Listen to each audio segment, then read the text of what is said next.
উপরে রহমত নাযিল করবেন।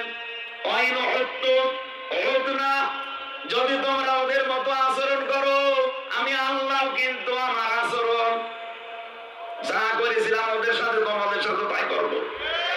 এখন বলেন না কেন? আপনি তো দিন পেয়ে গেছেন মনে হচ্ছে। একটু খেয়াল করেন না আয়াতগুলো।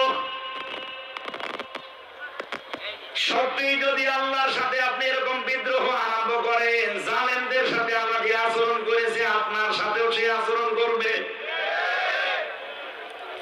আল্লাহ বলেন লিল কাফিরিনা হাসিরা, হাসিরা মানে কারাগার।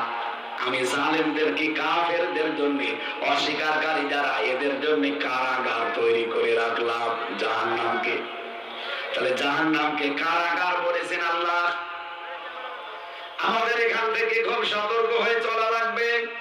আল্লাহর দিন থেকে ফিরে যে আল্লাহকে আপনি দুর্বল করতে পারবেন না।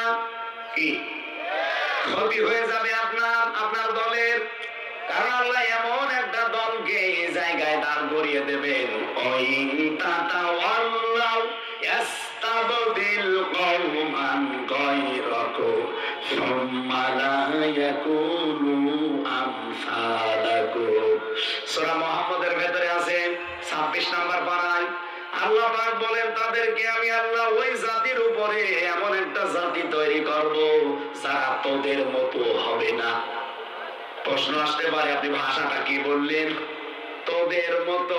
আপনি তাফসিরে দেখেন, বাংলায় এইটাই লেখা আছে। তোমাদের মতো এত সম্মানিত শব্দ আল্লাহ দেয়নি।